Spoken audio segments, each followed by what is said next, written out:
what I would really like to see is kind of Forth and Tay, east coast of Scotland, develop a really strong brand so that this part of the world is top of mind for big offshore wind projects.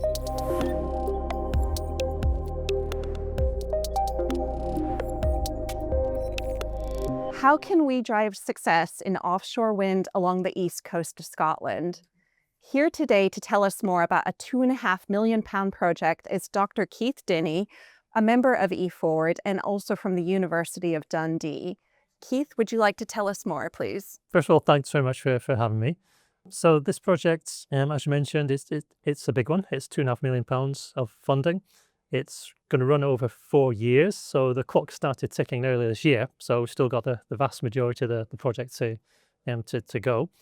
It's a consortium approach. So it's basically driven by University of Edinburgh and University of Dundee. The overall leader is Professor Alistair MacDonald of Edinburgh University. I'm from Dundee University. So the leaders from our side are Professor Mike Brown and Dr. Murray Newlands. So what we're really looking to do is engage with the offshore wind sector on the east coast of Scotland and really help drive innovation and also attract investment to the area. Thanks so much for that, Keith. Can you tell us a little bit about what you think some of the challenges in industry are that you are hearing right now from the sector? And perhaps as you're helping lay the framework for that, we can invite our viewers to drop their thoughts in the comments about some of the challenges they would like to see the academic sector help tackle. Okay, I should probably say straight up that most of this project is science and engineering focused, and I'm not a scientist or an engineer. So my role in this is I'm at the School of Business at Dundee University. My area is place branding.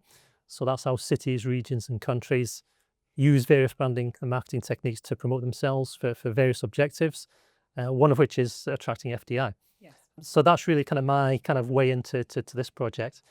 So what I would be looking to engage with companies in offshore sector is in terms of what can we do to create a strong brand for Forth Tay Offshore. So there's already an organisation there, membership organisation, Forth Tay Offshore Cluster. But how do we actually translate that into a powerful brand that's going to be recognised globally? So that's really what I'm looking to be doing to this. So I'm very interested to engage with any companies in offshore wind, particularly floating offshore wind, who would like to be part of that kind of building that brand. Japan is a great potential market for, well, it is a market, but a lot of potential still, particularly for floating offshore wind, given the geography of Japan. Again, I'm not a geographer or a geologist, but Japan's coastline, it's got a very long coastline, so that's good for offshore, but it's very steep sloping. So there's very limited capacity or scope to have fixed offshore wind. So Japan is really going to have to, but by those circumstances, go with floating offshore wind. So given the kind of world-leading expertise that exists already in Forth and Tay, I would really be keen to really promote that expertise to the Japanese market for floating offshore wind in particular. Perfect, yes. And how far along is this at this point in terms of that engagement with the Japanese market? How can businesses on the east coast of Scotland participate in this, help drive this forward? Okay, so the PBIAA, so it's a bit of a mouthful, Place-Based Impact Acceleration Account. It's all about, that funding is all about boosting specific places. So this one is for Forth Tay Offshore. So there's already Scottish companies involved with Japanese partners. I mean, Sumitomo is very active here in Scotland already. So what we'd be looking at is collaborating with bodies like Scottish Development International in Japan. So 2 years ago, I had a meeting at the Tokyo Embassy with the head of SDI for Japan and that part of Asia. And what we concluded was that probably the biggest potential for Scottish companies right now in Japan is in floating offshore wind.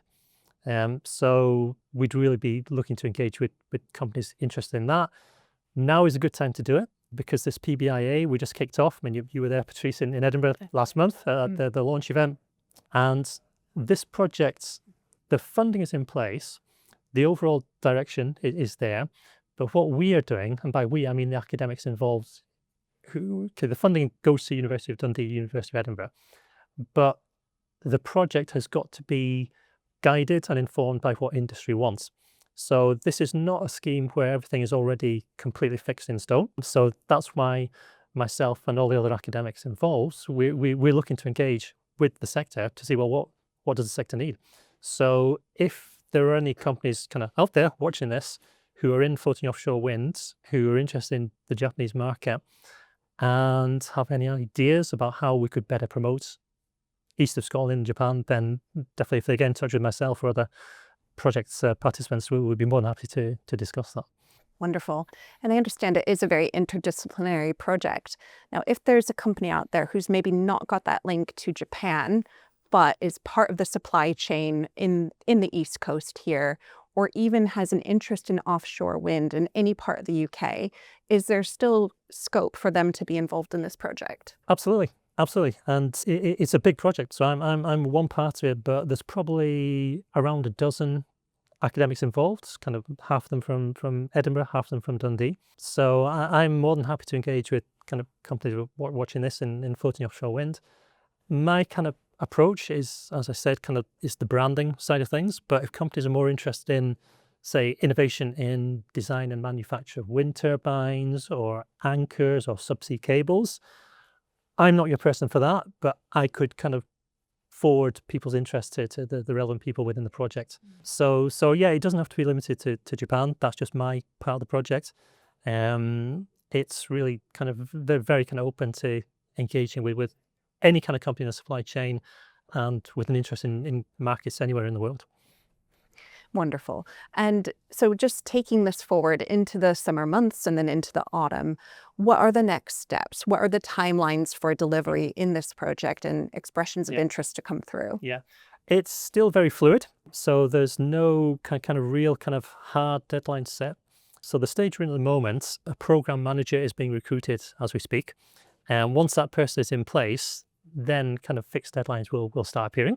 But basically over the rest of the summer and into the autumn, that's going to be a kind of period of intense engagement between the academics, myself, and the other academics on this project, with interested companies. I would say, anytime in the next few weeks, kind of next couple of months would be, the best time for companies to express an interest and kind of engage with us and really help kind of shape the direction that the project takes.